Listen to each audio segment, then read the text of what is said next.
Hello and welcome back to the Preservice Teacher Pals podcast, brought to you by UTS EdSoc. This podcast aims to answer all your pre-service teacher questions and gives us all a glimpse into our future teaching careers. We're your hosts, Ning and Adeline, and today we are joined by a great friend of ours, Tom Smith. Tom was a fellow pre-service teacher at UTS before graduating last year. He was known for his infamous teaching Tik Toks and mad end-of-year ball hosting skills. He was one of the originators of EdSoc's OG podcast and is currently a graduate teacher. He's teaching a Year 6 class and has all the advice to give on how to transition from a pre-service teacher to an actual teacher. Please welcome Tom. Hi Tom, thank you so much for joining us today. How are you? Hi Adeline, hi Ning. Thanks for having me. I'm really good. Thanks for having me on the podcast. Looking forward to it. So what have you been up to during lockdown? What have I been up to? That's a great question. I've been doing the standard things that a lot of people have been doing during lockdown, going on walks every day. I've never walked so much in my life. Binging a lot of Netflix series too. Things like that at the moment. That's awesome. Pretty much the same with me as well, actually. Yeah. So we should start off with your background and experience so our audience knows what experience you have so far. First question is, what inspired you to become a teacher and what has been your teaching journey so far? Yeah. So my teaching journey started probably a little bit differently. When I was in high school, I never really had aspirations of being a teacher. I kind of finished high school and I was really unsure what to do. I just went straight. I was like, I like sport. So I decided to go straight into a sports business degree. And I absolutely hated it. So I finished up that semester, went overseas and backpacked for the rest of the year. And then I kind of came back, started working in a childcare centre at an USH. And I just thought, I was like, I really enjoy this. Like, this is genuinely a job I genuinely enjoy doing. I really enjoy working with kids and just seeing them like progress and teaching them, really valuable life skills. So I kind of thought I'll give this a go. I started at UTS. It would have been, I think, 2017, and never looked back. Absolutely loved it. Now here I am as a teacher. So yeah, a bit of an informal way, but it was definitely a really valuable experience for me. Wow, that's so great that you've found something that you're really passionate about and you've stuck to it and you're doing it. That's so cool. And so how's Year 6 going? Yeah, Year 6 is it's going really well. It's a fun year. It's a massive learning experience for me and the kids. It's been really good to have an impact on 27 to 30 learners' lives every single day. So yeah, no, it's been a lot of fun so far. Definitely a learning experience for me. So it's been really good. That's really good to hear that you're enjoying your first year teaching. But let's go back to placement. What was your placement experience? I think like something that UTS does so well is you're able to be on placement, first year, first semester, you're straight into the classroom. Even just observationally, you're straight into the classroom and you're able to really get a feel for this is something you want to do. Like probably the main thing is when I went into the classroom for the first time or I taught for the first time in one of my first or second pracs, I was like, yep, this is definitely what I want to do. So that's an amazing thing that UTS is able to offer. I had some really good prac experiences. I still like to this day think it's well and good, being able to learn some of the theories of education and things like that, but you learn so much on pracs. Like you learn the type of teacher you are, you learn from your other teachers around you, you learn from how a school day works, how hectic a school day is, how hectic a school schedule is, things like that, how to lesson plan. So you really are able to get a really good gauge of the type of teacher or the teaching that you want to be. I had some really good supervising teachers whilst on prac that guided me and supported me. I was admittedly able to go to a lot of schools around my community. Like I never really traveled about more than 20 minutes, which is pretty crazy. Something I'd probably suggest if you're going out on prac is just be 100% into it.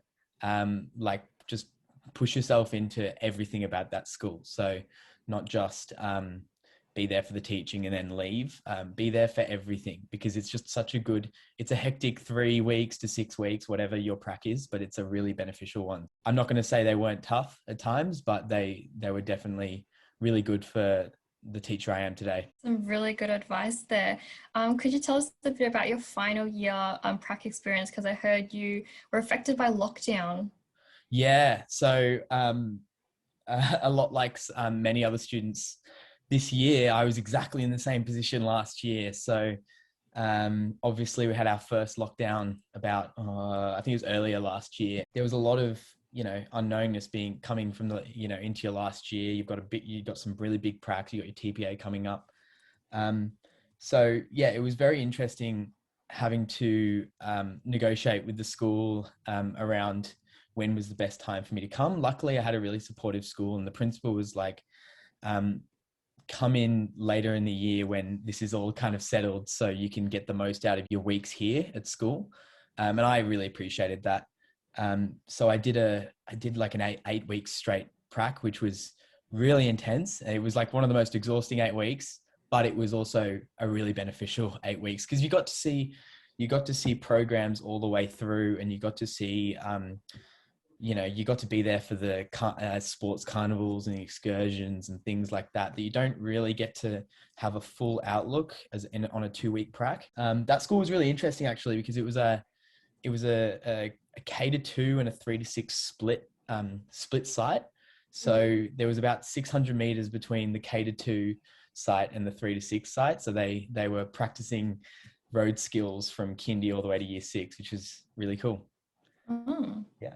That's really cool. Well, I can definitely sympathize with you on that experience, because I'm in my last year right now, and lockdown happened for my final placement. So yeah, there's lots of changes, a lot of unknowns at the moment, but it's good to hear your experience and how you still managed to get a really good job after all of this chaos. So that's reassuring for me.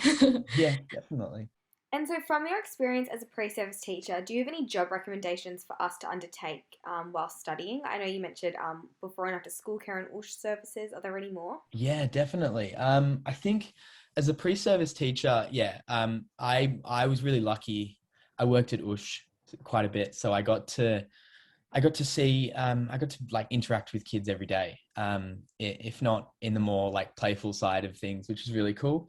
I also worked as an SLSO at a local school, school learning support officer, and that was really beneficial. That was really good to just be able to work with a group of children, or just one child one-on-one, and be able to help them with their work. So you're in the classroom. So it was kind of like being on prac almost, because you're in the classroom, you're able to see how that teacher teaches, but also be able to give some one-to-one support. And I was really grateful for that. And also being able to be an SLSO in a special education unit was really beneficial too.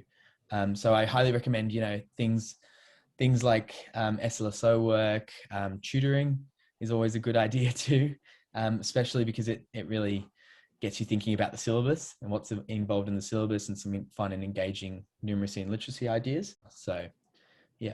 That's so cool. And do you feel uni prepared you enough for your first year out as a teacher? Yeah. I'd probably say like yes and no. I definitely think, UTS offers a lot of support and beneficial tasks towards programming and planning and things like that. I do think it's so strange, especially because coming from a first year teacher perspective, I feel like I'm learning the most about my teaching now more than ever. Just being able to really establish a routine and establish your own teaching style was really important. That's why I say being on prac is so important to the development of you as a teacher. So yeah, I definitely think that uni prepared me to take that next jump towards teaching. And luckily the staff at UTS are super helpful, especially when it came to applying to be a casual teacher, getting my teaching number, things like that, were really helpful. So yeah, I'd say they did prepare me, but I think that some things you learn at uni would just can't prepare you for the constant learning that you'll be as a teacher. That's something I'm learning right now, is that you could be a first year teacher or be that your 40th year as a teacher, and you'll be constantly learning.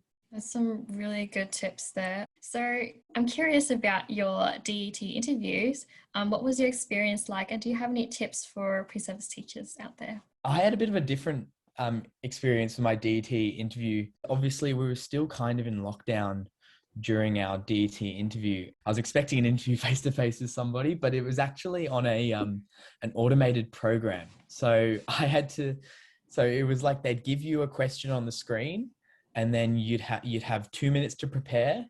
It was like a scenario. They give you a scenario on the screen. You have 2 minutes to prepare your answer, and then your answer would be recorded. I had a bit of a traumatic experience because they do a practice question before you start the interview, and you can watch yourself back after the practice question. And my sound and the screen, like my mouth wasn't moving correctly towards the sound, and it happened a few times. So I can only assume that when somebody from the department watched my interview, the sound recording and the screen was like all off. So, but no, I got through it. I think that it is quite my main tips for the department ed interview is probably, it's really hard to not get nervous. I think that it's a very daunting thing. You have to have an interview. Like the name interview freaks many people and myself out. I think my main advice is always refer back to your own teaching experiences. So you could go something like, I use this in the classroom. I use this tool in the classroom, things like that. Try to refer to some of the AITSL standards too. They really like it when you can refer from your own experiences, and the AITSL standards as well is a really good idea. And probably my last advice is to bounce off UTS staff. I had a lot of help from Warren Poole. I'd be in his in his office, just absolutely pestering him about questions, constantly have questions, but he actually has a really good variety of resources. He has a Google Classroom doc that you can just access if you just ask him, I'm sure. And that has a lot of really useful practice questions and information about how to get your number, as well as how to do the interview and tips for the interview. Okay, I'll definitely make a mental note to ask Warren Poole about that Google Drive. Absolutely, yeah. For sure. And so I know you were a casual in the last couple months of your degree. How did you go about putting yourself out there and getting casual work? I got my DET number about just as we got out of lockdown. So lockdown was kind of good for me because it gave me a bit of time to get my number, get it all processed. And then once it was processed, pretty much schools were coming back. So I was very lucky in that sense. I'd probably say I firstly used my connections I had from prac. So always keep connections on prac. So even if it's your first prac or your second prac and you're in fourth year, I try to keep that connection with them, because you never know when you might need them, especially for casual teaching and things like that, if they're in your community. I didn't have too much problem getting my resume out there. I think that I was kind of lucky because schools weren't allowing external visitors yet. So all I had to do was email through my resume and maybe have a really brief phone interview with the principal. But other than that, it was quite easy to get schools interested in you as a casual teacher. I think it was already mentioned before, but class cover was a really good application. So getting on class cover, uploading all your requirements on there, and then putting your name out either via email or, if possible, probably not right now, but if possible, going in and so they can put a face to the name. I think that once you're on somebody's list, it's really, it's very useful. You'll get calls often, sometimes at last minute. Some schools are really organized and book you months in advance. So yeah, I did my casual teaching for probably halfway through term 3 and most of term 4. By the end of term 4, I was getting booked out months in advance from schools, just because the need for casual teachers is so extraordinary. That's very true. And so what was your experience like as a casual teacher having your own class for the first time? It was a really good opportunity to be able to be by myself in the classroom, which is a weird experience for those that are going on prac. It's a really fun way to establish your own teaching routine, what works, what doesn't work. Yeah, I probably made the mistake. I had too many schools on my list, so I was probably letting down more schools than I actually accepted. So probably stick to, I'd bet like 3 or 4 maybe, depending on how often you get calls. But yeah, probably don't go too much, because then you end up spending a lot of your night saying, sorry, no, I can't, I'm already booked by another school, things like that. All right, that's really good. So moving on to a little bit about an insight into your classroom life, what would you say are the essentials needed for your first year of teaching? Yeah, definitely.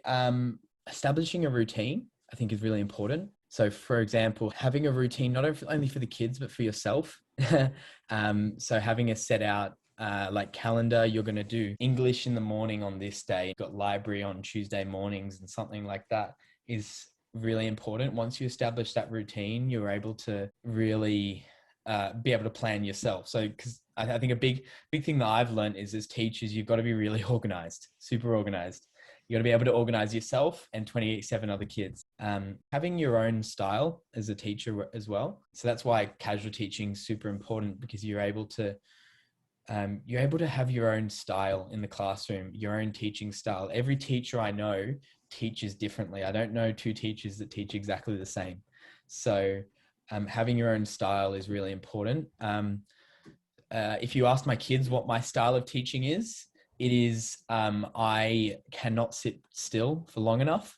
So I am constantly bouncing around the classroom. So that's my style of teaching. I'm a very hands-on kind of teacher. So yeah, having that style is probably really important. And then obviously having things that are slightly personalized might be a good idea for your teaching too, and for casual teaching as well. So I've got my own personalized stamps, like dabbing pandas that say Mr. Smith says great work, and stuff like that is always a bit of fun for the kids, especially if you're a casual teacher, because then they go, oh, that casual teacher is really cool because of the one stamp, and that's all they'll remember. So yeah, things like that are really important as a teacher going into your first few years. Finding routines and finding what works for you, especially in those first few weeks as a teacher, was something that I had to learn pretty quickly, especially work-life balance and things like that, not spending too much time at school. Yes, maintaining that work-life balance is something that we're going to continue to struggle with as we journey into our teaching career, but those are some great tips. I love the dubbing panda stamp. So was there any support at your school for graduate teachers? Yeah, so I've been really lucky. I felt really supported as a beginning teacher from principals, APs, my other teacher on year 6. Yeah, felt really supported. We have our own beginning teachers group. So we meet every Thursday afternoon.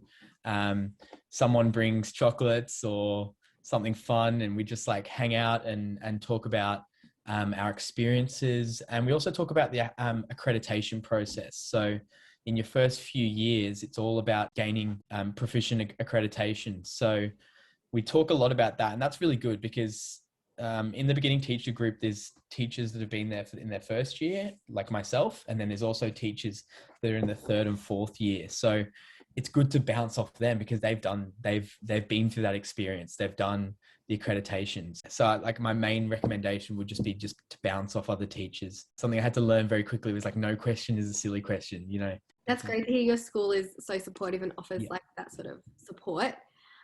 What does a typical day in your classroom look like? Yeah, so a typical day in my classroom, a non-COVID related day. I'm really passionate in student speech, so students being able to talk and listen to other students. So the first thing we do every day after the role is we do something called current affairs, which is they get every fortnight, once a fortnight, students know their days, what day they're on and what week they're on, and they get to present for a minute about something that's happening in the news, or a new skill they learned, or something that's happened to them. And that's been really good because what that does is that sparks a discussion. So we do this thing where they're able to bounce off each other. So someone might say something about the upcoming Olympics, and then another student puts their hand up and asks to bounce off what they've just said and add their own opinion to it. And it's just really good for sparking that student voice. And it's just a good start to the day. I do my own current affairs day too. I have been known to forget my own day, in which I had to cop the punishment that was for forgetting my own day. So well, it's not really a punishment. They just have to think on the spot. So I had to think on the spot of what I was going to say, and it was really embarrassing. And they were all like, "Oh, you forgot the day." So no, yeah, it's just a really good way to start the day off with them sharing their own experiences. And it's been really good to like talk about topical news related things with year 6 kids.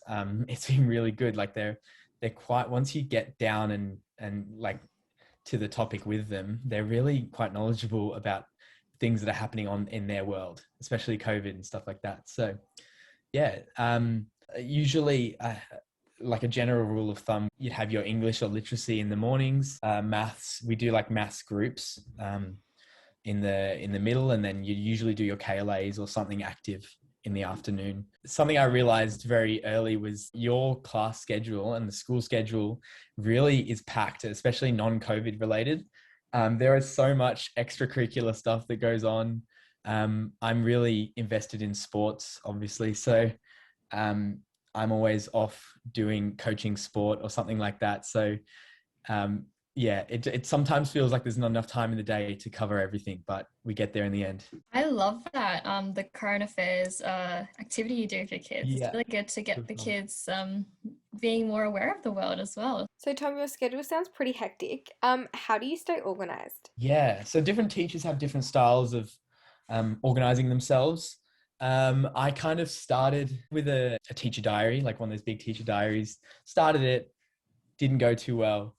It's great I mostly use my teacher diary for taking down notes in meetings. It's good for taking down notes in meetings. I don't like to be on a laptop all the time.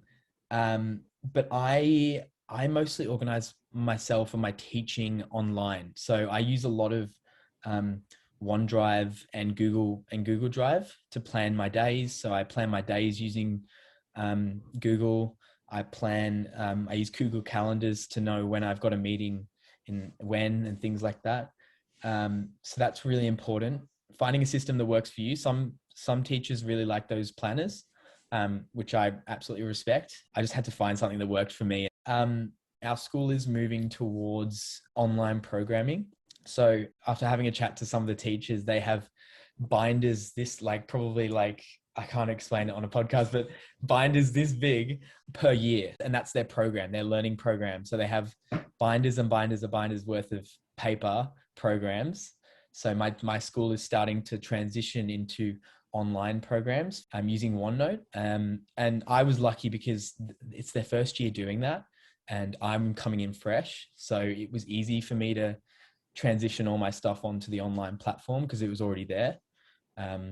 Whereas, I can imagine some teachers have been there for 20 years, it's really tough to start to use this online programming. But once you do, it's so good, especially for collaborative programming. So I think that's the way schools will look in the future, is digital programming, just to limit that amount of paper, because we use a lot of paper as teachers. We certainly do use a lot of paper.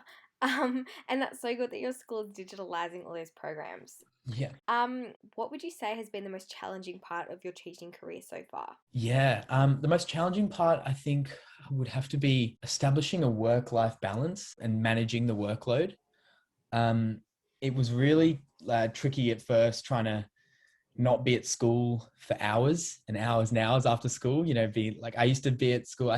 I'm a bit guilty of this now, but I still don't leave the school till maybe 6 p.m. some nights, just because I like to get in a bit later than usual teachers. And then I like to leave a bit later, so I can prep for the next day. A teacher's to-do list could go on forever. I've got a massive bunch of things I want to do, but it's just not achievable sometimes. So just establish a system that works for you, but also you're able to have a life outside of teaching. You know, at the end of the day, it is a job Monday to Friday. Try not, as much as possible, I know it's easier said than done, but try not to let it take over your weekends and things like that. Keep them to yourself. Even right now, you know, it's hard at the moment teaching from my bedroom and having to, you know, find a way to switch off from my teaching time and my living time where I can like binge Netflix and things like that. So what is your favorite classroom behavior management system that you use for your class? Yeah, so I use a lot of nonverbal communication. I found early that I didn't want to shout over the top of people. Year 6 is loud sometimes. So, you know, I just thought I'm at the front of the class or I'm in and around the class, they can all see me. And I just start using nonverbals such as like hands in the air, or I like to do subtle things like if I'm on my laptop and it's connected to the smart board, I like to like do little messages on Word, just like, if you are listening, put your hands on your head, and then everyone eventually sees it and things like that. I like nonverbals. I'm a really big fan of that because teachers try and shout over the top of kids, and that's how you lose your voice. And it's not very sustainable. I'm a big fan of collective responsibility. So we all have a collective responsibility for our own behavior. So I do a lot of like table groups. My class is quite competitive. They're quite sporty. It's probably a reflection of the teacher. Whoops. We do theme table groups. So for example, our one of our geography units last year was Olympics. So they were all an Olympic nation. So I was able to be like, yep, 3 points to Greece and 2 points to Germany and things like that. So that was a lot of fun. And hopefully we're doing government this year. So I might have to spin it another way if we get back into the classroom. Those are some great tips. I will definitely be using those in my future teaching system. Do you have any tips for communicating with parents as a graduate teacher? I think communication with parents is something I had to learn once I became a full-time teacher. I think it's really important to be open with your communication with parents. The good thing compared to when I was in primary school was just the amount that parents can see these days of what you're doing in class. We use Class Dojo. Every day I post something about what we did that day. So I make sure of it. It's in my calendar. I make sure at the end of every day to include one thing that the kids have done or an activity that we've done that day. And I put it on our Class Dojo. It's kind of like Facebook for schools kind of thing. It's like their news feed. So I always post it onto the news feed, and then parents can like it and comment, and they can all see what their kids are doing. So, because I know Year 6 kids, they'll get home and they'll go, "What did you do at school today?" And they'll be like, "Oh, nothing." I haven't done anything. So that kind of open communication really works. Also being very honest with them. You got to be kind of diplomatic sometimes in your communication with them, especially if they have any concerns, but also just celebrating the little wins. So for example, if you've got a student that, you know, behavioral concerns, I think just letting them know, hey, for example, I don't know, random student name, Johnny had a great day today. He was really participating in his group. I just wanted to let you know that he did so well in this, and that those parents really appreciate that. So then the communication at school and at home is consistent. So yeah, that's probably my main tips for communicating with parents. Just be open and honest, and celebrate those little wins is really important. Those are really good. We'll definitely keep those in mind when we start teaching as well. We wanted to ask you some questions from the male teacher perspective. So as a male teacher in a female-dominated industry, what do you find to be the most challenging aspect of teaching? Yeah, I get asked this quite often, actually. I don't know. It doesn't really, like, I'm definitely aware of there's quite a disparity between, especially in the primary sector, male and female teachers. But there's also, flipping that around, there's also a disparity between male and females in leadership roles. I don't find it very challenging. I definitely feed into the male teacher stereotype. And this is actually something I mentioned in my interview, surprisingly. I mentioned that I was like, oh, I'm like that male teacher stereotype where like I'm really passionate about sport and things like that, as well as teaching, of course. But no, I don't see it as a challenge or a block in my teaching at all. That's great to hear. And so why do you think there is a shortage of male teachers in primary setting? That's actually a really great question. I'm not sure the specific answer. I think sometimes teaching doesn't fit into the societal stereotype of a male job. And I'm not quite sure why that is, especially primary school teaching. I think definitely as a primary school teacher, you've got to be quite nurturing, depending on the year group, of course. But yeah, I'm the type of teacher, I'd be confident with like kindergarten. Like I would love kindergarten one day. That'd be cool. So yeah, it's just like, I genuinely think teaching is one of the most rewarding professions you can have. Like you get to see students grow, not only academically, but also in confidence through your own teaching. And I'd probably say hopefully it'll start really getting a bit better with the disparity between male and female teaching. We've come a long way, especially, but we've also got a long way to go with just having a more diverse teaching environment. Yeah, like I definitely agree with that. And I think it really does come down to society's stereotypes of gender and like female being more nurturing, males not being the case. But I guess that's a stereotype for a reason. Yeah, and hopefully there will be more male teachers in the future. Final question is, what advice do you have for your fellow male teachers listening to this podcast? Yeah.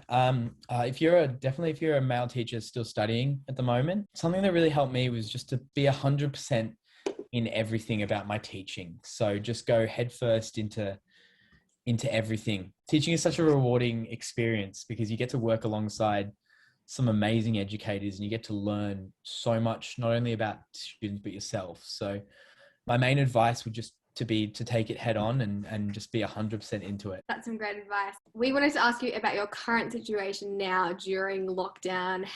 What's the learning situation going? How's remote learning looking for your year 6 class? Yeah, definitely. It's definitely been a bit of a surprise. I'm not going to lie to you. The end of last term, I would have not imagined that we'd be here on Zoom, but this is the ever-changing environment that we're in at the moment, and the ever-changing environment of teaching. I think it really shows to how flexible we are as teachers, that we can literally pack up everything within the holidays and move it all to Zoom. Or move it all to online platforms, which has been a really interesting. I'm a bit lucky. In year 6, some of them know how to use a computer way better than I do. So we've been able to do a lot of fun digital activities. The way my classroom looks at the moment is we have a Zoom meeting every morning, like a check-in. So they get to check in, see how they're feeling towards the day. We have like day plans where it's split into morning, middle, and afternoon session. And all their classwork is on Google Classroom. I know some students like to take their time with tasks. Some students like to get it done really quickly. So yeah, it's been really good. Like I think that some of the students enjoy it because they're able to learn in their own, using their own pace. Like they're able to do it in a more relaxed format. Some students are really keen to get back into the classroom. But yeah, it's definitely been an experience, a learning experience for me, having to figure out what the best way to online teach would be. Setting meaningful online tasks was really important.